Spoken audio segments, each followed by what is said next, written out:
We left off the other day talking about the core beliefs of Muslims, and obviously you could spend a college career, you could spend a life studying such things. We are spending minutes, so we're not going very in-depth on any of this. We talked about the 5 pillars of Islam. There are a couple other core beliefs that we need to connect to the religion of Islam and how it's going to impact Islam's relationship as it runs into other peoples through its expansion. First is the concept of jihad. Jihad.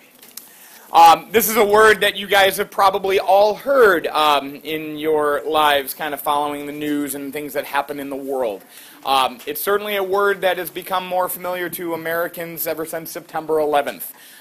When the terrorist actions perpetrated by Al-Qaeda, this Islamist organization, and when I use the word Islamist rather than Islamic, we are drawing a line between those that are Muslims and those that believe that, like today, in today's world, that the political system and the religion should at one time be intertwined with each other, and they are feverishly fighting any kind of authority, state figure, United States, to have that worldview come to reality.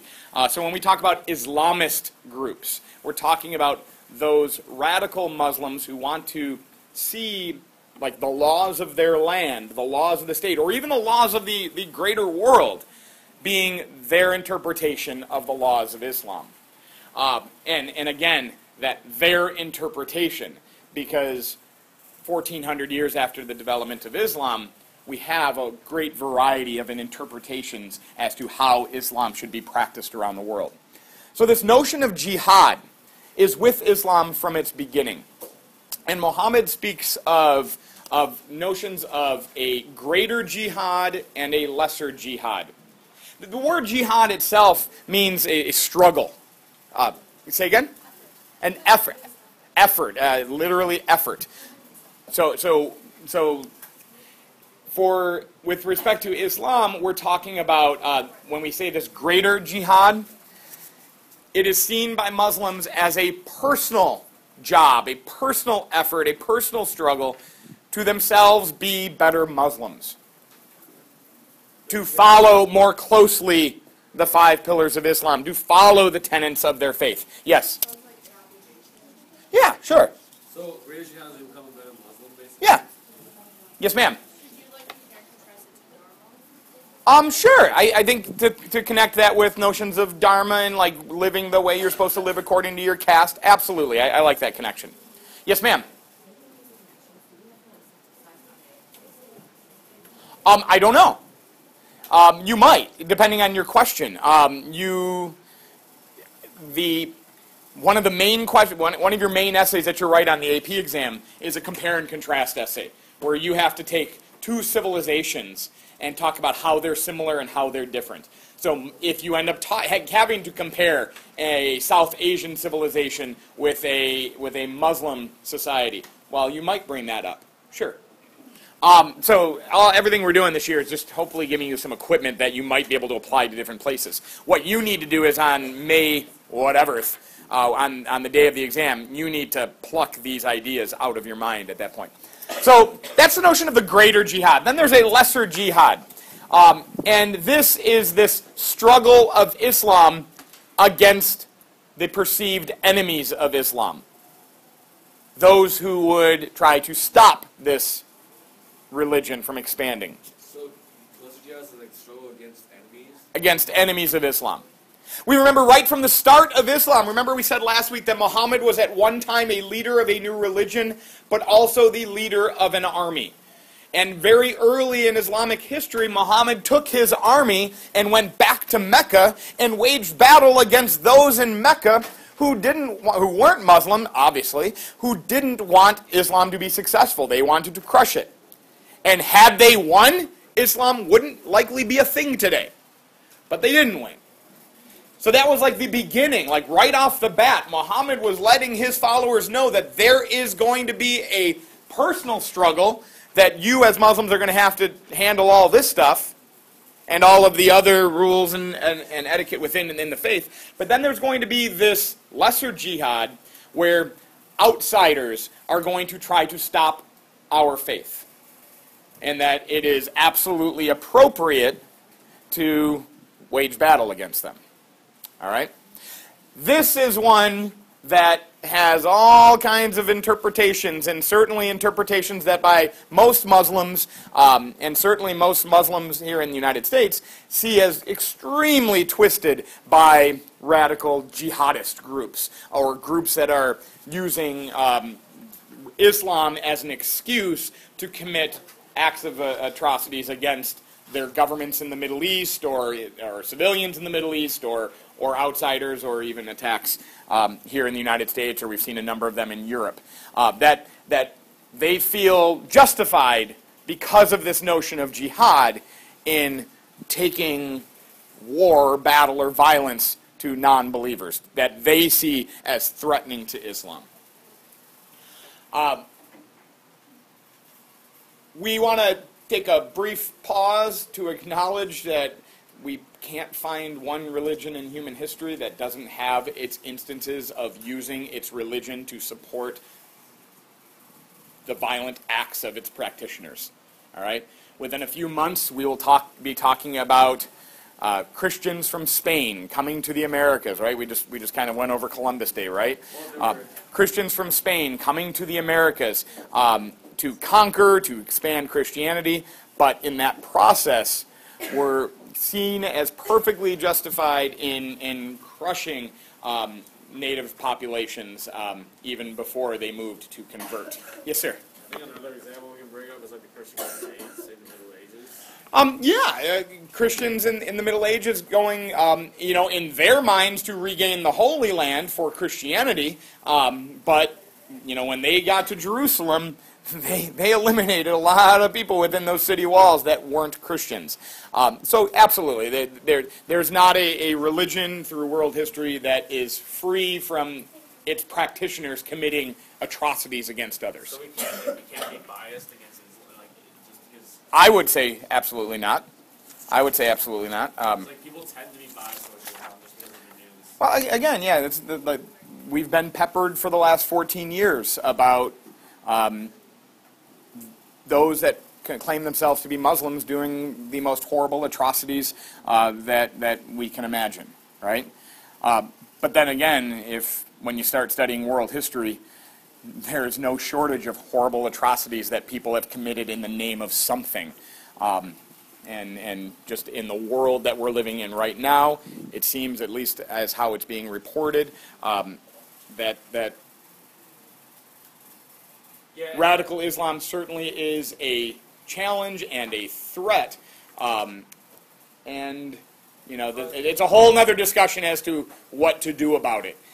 There's arguments, the United States has been in a war against terrorism, or war on terrorism, since 2001. Many argue that war on terrorism is not leading to any success. We don't seem any closer to winning the war on terrorism.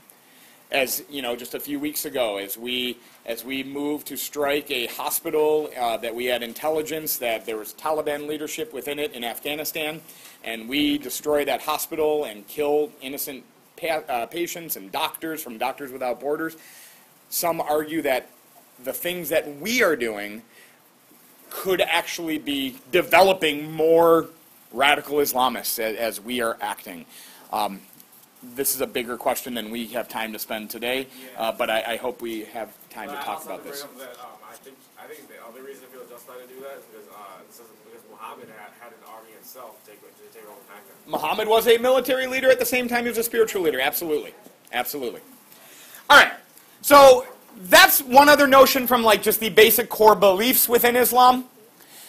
And then the other thing I want to throw out, because it's going to have an impact as Islam connects with other parts of the world, is the notion of the dhimmi.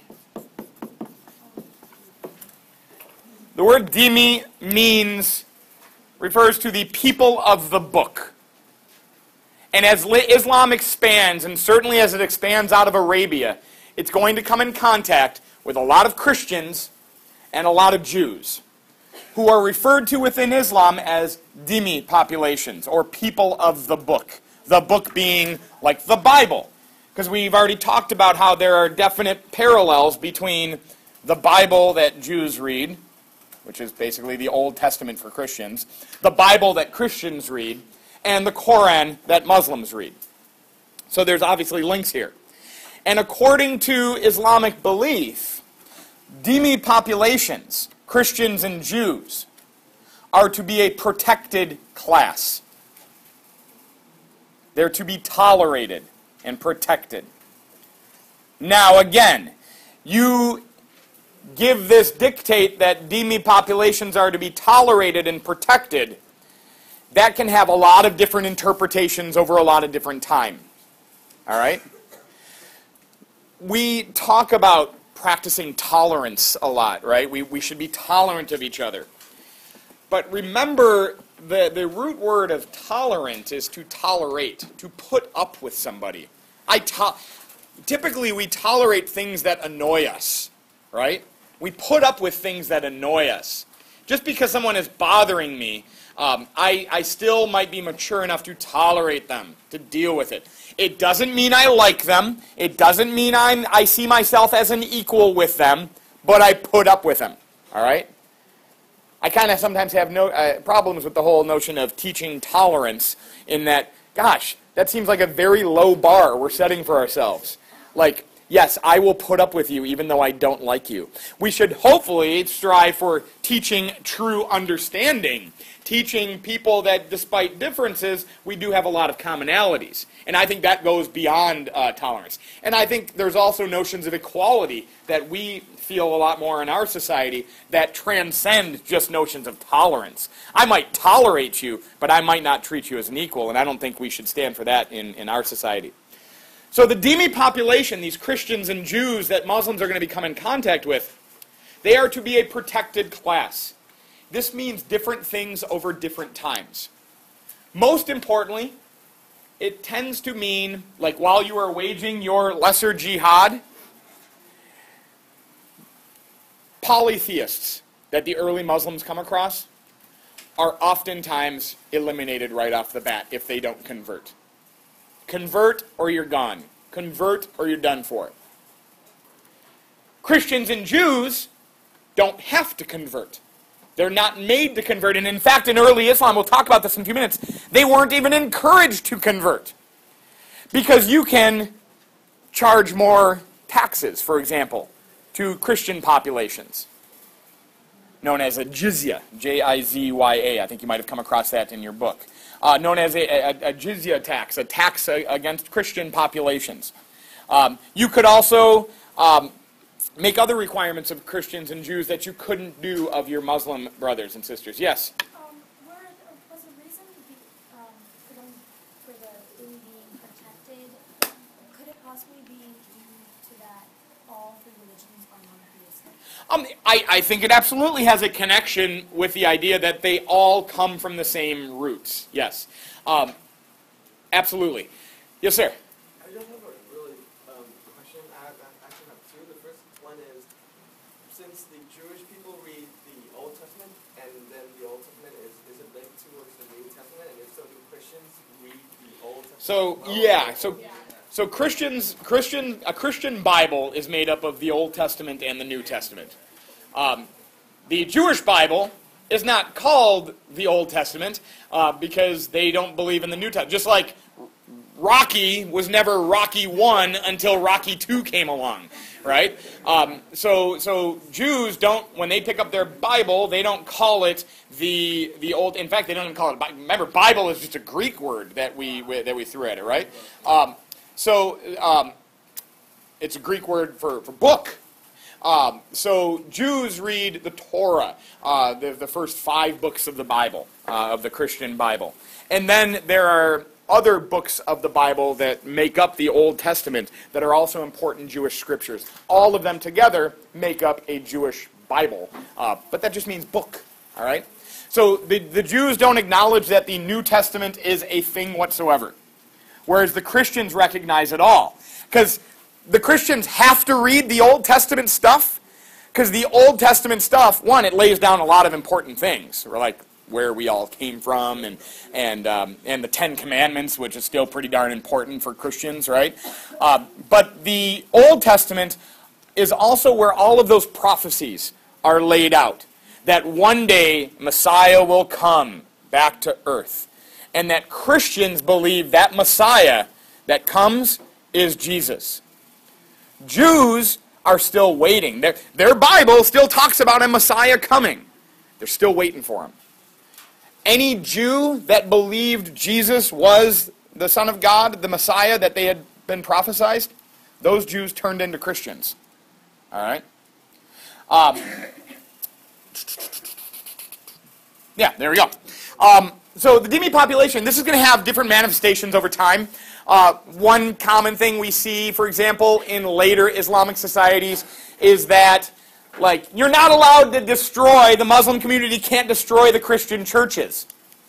But they could make a rule that said Christian churches can't be built to be taller than Muslim mosques. At times, Christians were not permitted to carry weapons, to carry sidearms, swords, and things like that. All right, so they had their guns taken away before guns existed. At times, Christians were told they couldn't ride on horseback, or even they couldn't ride straddling a horse. So you could get on a horse, but you kind of had to sit side saddle. Because what can you not do if you're sitting side saddle? Can't move very fast, can you? Right? So just these provisions that might be put on by typically local Muslim communities and Muslim governments against Christian population. So there was certainly no equality. There might be what we would call persecution, but there wasn't execution. All right? And of Christians and Jews.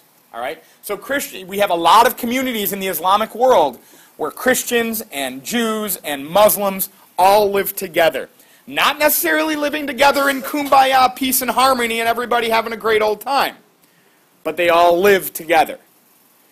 We are going to contrast this in our later studies with the persecutions, for example, that Jews will experience in the Christian world in Europe. Where not only, in many cases, did they not have this equality, the same as Christians wouldn't have had in an Islamic world, but there also would have been persecution, sometimes even execution. And ultimately, in Spain, in 1492, we're going to talk about this much later, in 1492, Columbus sailed the ocean blue. Remember that one, right? In 1492, Spain expelled its Muslim and its Jewish populations. And so that 1492 was a big year in Spanish history. And so, you couldn't literally live there. Muslims typically weren't doing that kind of stuff. So there was this protected class of dhimmi people of the book. Everybody good? Yes, sir. You said jizya was a tax? A tax. A tax that, Christians or Jews would pay to the Muslim Caliphate. So that was like a special tax? Mm-hmm. But I thought you said they all live together, so why would they tax? Because I can extract more money out of you. Yay! Brings in money for the state, right? So they just, all right. They just all have random limitations and all the persecutions against those Yeah. people? Yeah. Different times would have different, and different regions might have their own different. Okay, now we're going to talk about the split in Islam, the most major and significant split in Islam. And remember from the other day, we said that Muhammad died without doing what important thing that every world leader should do before he died. I shouldn't say that. I shouldn't say every world leader. Because unless, I guess, you're in the Bush family or something, you're not assuming that your son is one day going to be the president as well.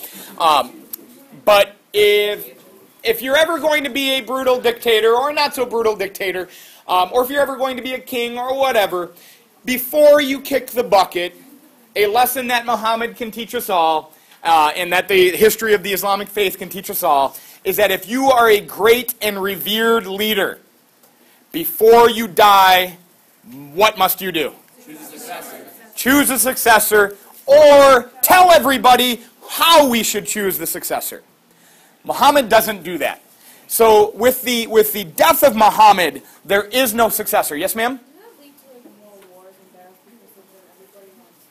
It definitely leads to conflict, absolutely. So there's no successor. So in these early days, Muhammad dies in 632, not long after the religion of Islam was even born. The community's not that big. Do you remember the word we use for the Muslim community? Ummah, that transcends clan and tribal relationships. The Ummah, after Muhammad's death, chose a guy. And they chose a guy named Abu Bakr. A-B-U-B-A-K-R.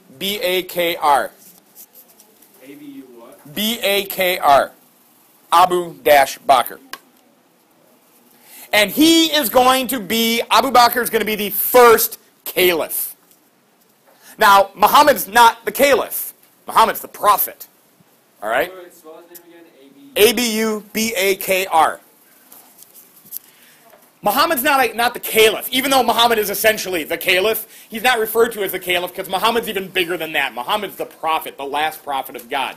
Abu Bakr is going to be the first caliph of Islam. The first joint leader of the political and religious entity that is the Islamic now Caliphate. All right? A successor to the prophet. Not a prophet himself. Abu Bakr never talked to God. No angel would ever come down to Abu Bakr. Because if an angel did come down to Abu Bakr and Abu Bakr said, hey, an angel came to me, guess what? Everything Muhammad said would have been wrong. Right? So that never happened. So Abu Bakr is going to be the first caliph. Think of it as the first king. All right? And he's picked by the Ummah.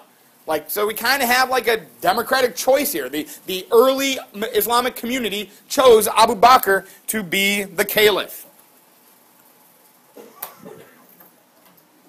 And so we have a uniting of the secular, oh, that's a good word, secular, not connected with religion. You guys go to a secular school. That's why we're not allowed to talk about religion. Wait, I guess we are. You guys go to a secular school. I'm not allowed to teach you what religion is correct if I believed in that. I couldn't share it with you. Or I shouldn't share it with you. We're a secular school. If you go to a Catholic school, you can learn all about their faith. If you go to a Muslim school, you can learn all about their faith and what they say you should be believing. I don't do that here. So a caliph unites in one office the secular rule of the government with the spiritual of the religion in one leader. Unites spiritual and political, secular rule. All right. Being a caliph in the early days was not a position that often led you to a long life. All right? Because now as this leader of this new political and religious entity, you had a target on your back. All right?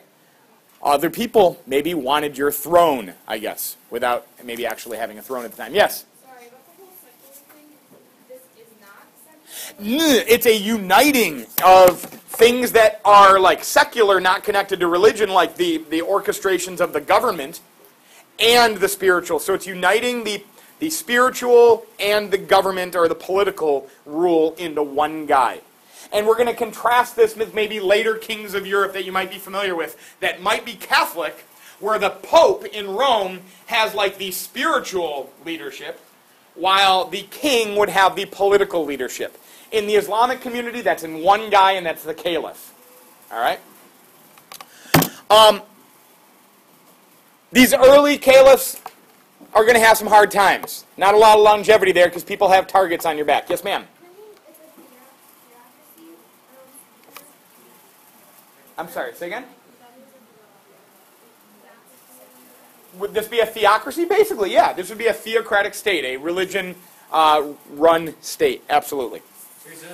Following, let me keep pushing a little bit. Following the death of the third caliph, a guy named Uthman, and this is not important to you. Don't even just hear it. Just hear it. Don't memorize Uthman's name for AP World. Following the death of the third caliph, a fourth caliph is chosen, and his name is Ali. This guy's name you should know, the fourth caliph. Ali? A guy named Ali. Ali is a cousin of Muhammad and a son-in-law of Muhammad. It said Muhammad didn't have any sons, but he had a daughter. This is a son-in-law of Muhammad. Hey, this is a small community. Relax. So he's called Ali is chosen? So what do we need to know is Ali is the fourth caliph, and Ali has family connections. I left my marker over there. Ali has family connections to Muhammad. All right? Ali is in Muhammad's family. The previous 3 caliphs, Abu Bakr, wasn't in Muhammad's family. He was like chosen by the Ummah to be the leader. Yes? Why doesn't Ali become like the first caliph then if he's... There's some debate over this. This is where the split comes. Why doesn't he? Because Abu Bakr was like Muhammad's right-hand man. And the Ummah thought Abu Bakr should be the guy. If Muhammad's not here, Abu Bakr's the guy. But then down the road comes the younger Ali, this 4th caliph. And here we have a rift within Islam in its earliest days.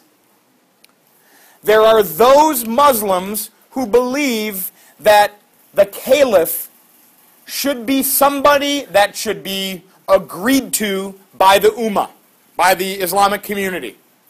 Like the caliph should be coming from the will of this Ummah, like Abu Bakr did. Those Muslims that believe the caliph could be anybody, doesn't have to be in the family of Muhammad. It's just got to be someone that the Ummah supports and follows. And the other half is like... One second.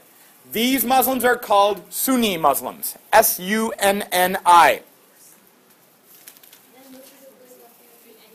The caliph can be anybody, as long as they have that support of the Ummah.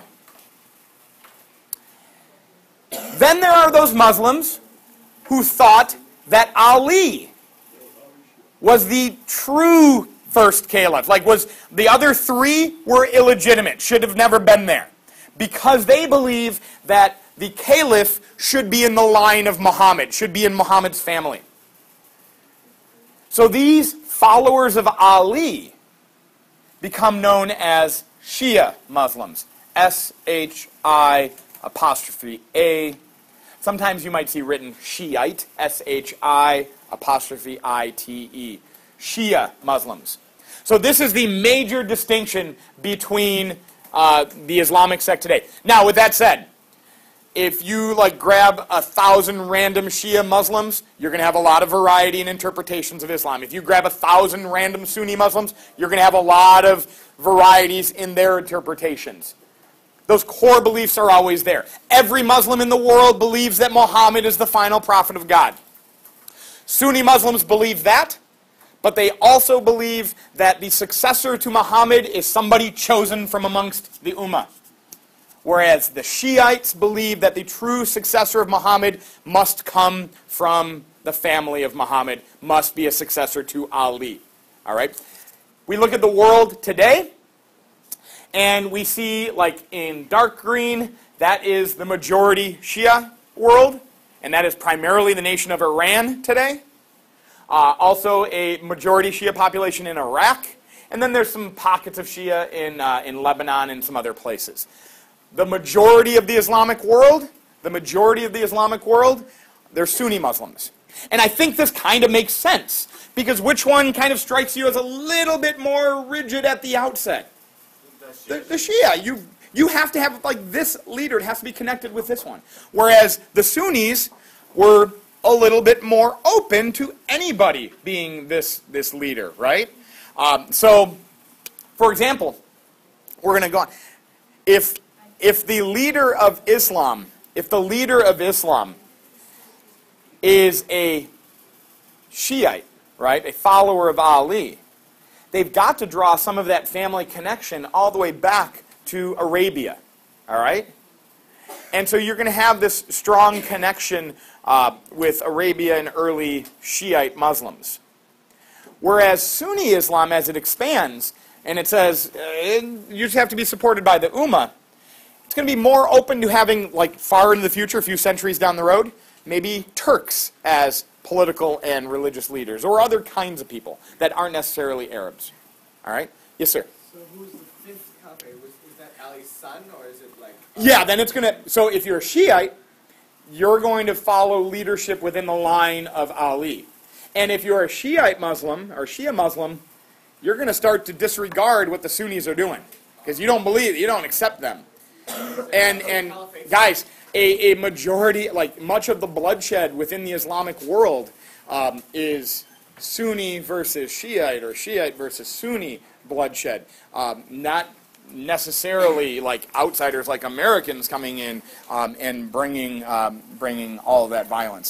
So that's the main rift in the in the Islamic faith. Yes, ma'am. I'd love you to tie that to something. Yeah. Shh, please, guys.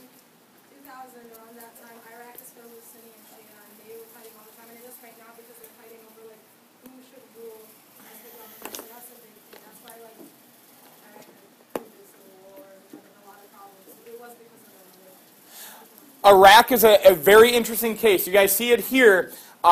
Iraq is about 60% Shiite Muslim. But when Saddam Hussein was in charge of Iraq, Saddam Hussein was a Sunni. And so Sunni Muslims got special favors. Shiite Muslims were persecuted in Iraq under Saddam Hussein. He drained their marshes so they couldn't produce, and pretty brutal. So as soon as Saddam Hussein was knocked out by the United States, as soon as Saddam Hussein's government was removed, guess what? The majority Shiite, they were ready to rule. And we wanted to turn Iraq into what kind of country? Democratic. A democratic state. So guess who wins in democratic states? Majorities. So Shiite rulers started to have more clout in Iraq. And a lot of Shiites who had spent the previous few decades of their lives being persecuted by Saddam Hussein's government, they wanted retribution. They wanted to strike back. And so we see a lot of violence breaking out between these two sides, which in part led the United States to staying in Iraq far longer than I think we originally would have planned for. All right, everybody good? It's very, very, very big stuff. Okay, excellent. Early expansion of Islam. While Christianity and Buddhism, in Christianity and Buddhism's earliest days, how did those expand? We talked a lot about missionary activity, Ashoka sponsoring Buddhist missions to East Asia, Southeast Asia. Christians going on mission trips and missionary. You guys hear this, like kids today going on mission trips. Same thing people would have done 1,500 years ago, right? So missionary activity, taking the religion to new places and trying to spread it in that manner. Early Islam, because they are not just a religion, but it's a political entity and a religion all in one. Early Islam is going to spread in its earliest days primarily by military conquest. These are Muslim armies spreading their faith. Within a year of Muhammad's death, most of Arabia, especially most of Arabia where people actually lived, was converted to Islam. Most of Arabia became Islamic. Because now you've got remember what we had before? We've got an Arabia that is very much divided by these Bedouin cultures who see clan and tribal relationships as preeminent over anything else. And it led to centuries of nomadic Bedouin lifestyle in Arabia where there wasn't much uniting, right? People weren't getting together, people weren't organizing. And now you've got an Islamic faith led by one leader who's organizing a military that transcends tribal or clan relationships into this ummah. And now you get a bunch of clans and a bunch of tribes united together. That makes a formidable enemy, right? And you can see it happen very easily. As this army is expanding throughout Arabia, as this territory is being gained throughout Arabia, maybe a new clan will be come upon in Arabia. And this clan maybe previously worshipped many gods. And they are told of the words of Muhammad. They are shared Muhammad's preaching that there is only one God and Muhammad is his final prophet. And you, as a polytheistic Bedouin believer, you have one choice really. Well, two choices I guess, but one good choice. You convert to follow Islam, or you'll die because you're not a dhimmi. So you convert or you'll be done. And so eventually, virtually all of Arabia, short of their Christians and Jews, converts to Islam. Everybody see? So it's like becoming Muslim through military conquest. So not long after Muhammad's death, most of Arabia is Islamic. By the year 651, I don't really care about these years, but just know it's going to happen quickly. Islam will spread north into what we refer to today as most of the Middle East and Persia, like today's Iran. So where did it spread? It spread to... Spread to the north and overthrew eventually the Sassanid Persian Empire by 651. By the late 7th century, yes ma'am?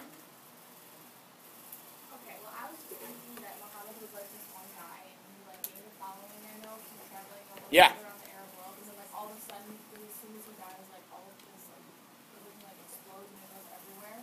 Like, how big was his following? Because it seems like Yeah, it would grow pretty rapidly, especially after he went back. I mean, I think he had followers in the hundreds when he went back to Mecca, I believe. But remember, this is not like the most populous place in the world either. These aren't the big cities of China. This isn't Rome. This isn't Constantinople. But a couple things to note here. We're talking about things happening very fast. Like I said, Muhammad dies in 632, and by 651, the Persian Empire was conquered. Well, I said that in like an instant, but that's 20 years. That's a lot of time, okay? Things can happen in a decade or a couple decades, all right? So it's happening fast on the scope of world history, but, if we were to hold our breath for the expansion of Islam within its first 20 years, we would be done for. That's a stupid analogy, but whatever. It's a long enough time. It's not happening in an instant. Yes, sir? That's still extremely fast, because that's like a... Oh, okay, time out, though. It's still extremely fast, but why is it... were we as marveled by Alexander the Great's expansion? And Alexander the Great expanded his empire through military conquest in a decade, and it was far bigger than the Muslim expansion here. So it's fast, but it's not unprecedented. Okay, cool. So Islam is now expanding. By the late 7th century, the late 600s, it's going to make its way into what is today Syria and Lebanon and Palestine and Iraq.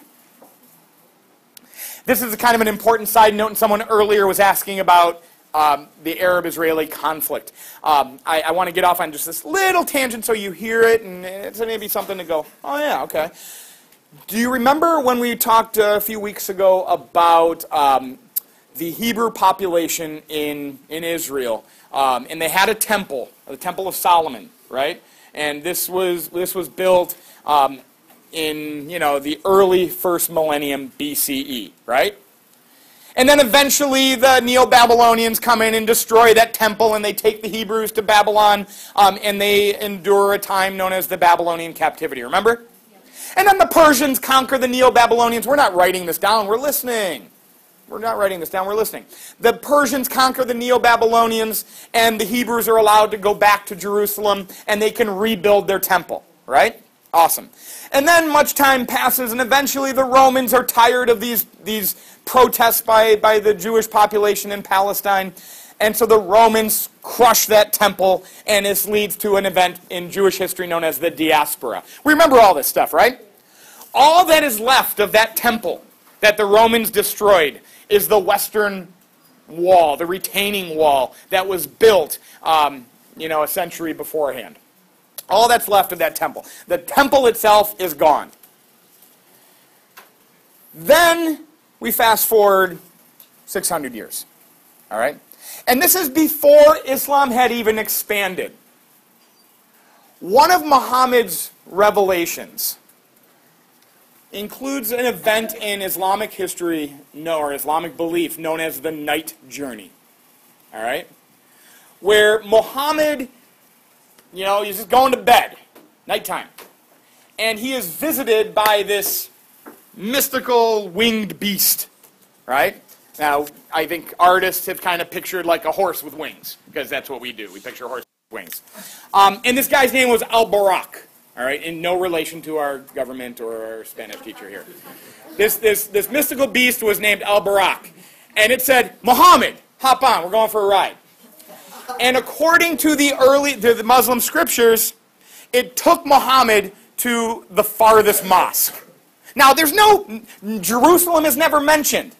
Later interpretations pinpoint that location to Jerusalem, but Jerusalem itself is never mentioned. It just says the farthest mosque. And from there, Muhammad went on some elevated land and stepped onto a rock and ascended into heaven. and he went on this night journey. Muhammad goes into heaven for a bit.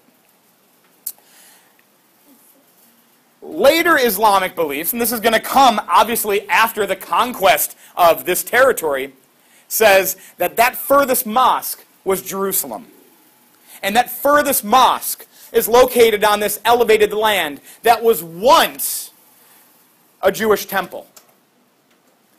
And that rock that Muhammad stepped upon to ascend into heaven, a building would be constructed over it, known as the Dome of the Rock today. And a mosque would be constructed right next door, called the Al-Aqsa Mosque. Today, two of the holiest sites in Islam are in the city of Jerusalem, the Dome of the Rock and the nearby Al-Aqsa Mosque. And both of those constructions, both of those buildings, built after obviously the Muslims took that area over, both of those buildings are built within what Jews refer to as the Temple Mount, which is what is left of the site of the original Jewish temple. So today, if we fast forward, like what is this issue between Israel and Palestine? As we fast forward, we have some of the holiest site in the world for Jews, most important site in the world for Jews, where their temple was. Right alongside, or in the identical location to what Muslims believe are some of their most important sites. Obviously, the most important site is in Mecca for Muslims. But this is like right up there. Maybe Mecca, Medina, Jerusalem. All right? And so now, who controls that territory? Well, that's been a question for a long time. For most of history, it was in Muslims' hands. For a brief time here and there, it was taken over by Christians. Then it went back to Muslims' hands. But since 1967, since a war between Israel and its neighbors, that land has been in Jewish hands. And today, the violence and the tensions in Israel are escalating, and much of it has to do with access to and who is allowed to go on to this Temple Mount in Israel. Yes, sir? Jerusalem belongs in the territory of Israel? Yes, today. Yeah, ever since the 1967 war. Okay, good? Good. By the 8th century, so now we're talking late 700s, by the 8th century, Islam has made its way into North Africa, all the way into northern India, and even as it stretched across North Africa, making a hop against a narrow strip of water called the Straits of, anybody? Gibraltar. Look at you guys go. Straits of Gibraltar, named after a Muslim military leader who led his armies over these straits to eventually conquer Spanish Iberia. This is known as the Iberian Peninsula in geography terms. So Islam is going to expand all the way across North Africa. They're going to expand all the way into Iberia. Muslim armies will push all the way into France. And not as anything crucial to memorize for an AP exam, but just something to hear and go, huh, that would have changed things. In the year 732, there was a battle at a town called Tours, right between a town called Tours and a town called Poitiers. And this battle in 732, called the Battle of Tours, pitted Frankish armies, led by a guy named Charles Martel. We'll talk about him in a couple chapters. French armies, led by a guy named Charles Martel. Charles the Hammer Martel, the guy didn't mess around. Charles Martel will defeat Islamic armies expanding from Arabia. And they will stop the Islamic expanse into Europe. And that's why Islam kind of ends in the Iberian Peninsula, and it doesn't ever gain a foothold in France because they lost that battle. And here's where guys that like to play in what are called counterfactuals, they like to think about what would have happened if some historical event had gone a different way. They have some fun with this one. What would have happened had the Frankish... Because Charles Martel, he's got a grandkid named Charlemagne, who's kind of an important figure in European history. We'll talk about him later. He's the first Holy Roman Emperor. We're going to talk. He's a big deal in establishing what eventually becomes European states. What might have happened had those places become Muslim? And not long after, Not in 1066, we have the Norman conquest of England. Well, where did the Normans come from? Northern France. So maybe, had that gone a little bit differently, it wouldn't have been Christian armies going into it with the Norman invasion. It might have been Muslims. Who knows? Who knows? It didn't happen, so we don't have to worry about it.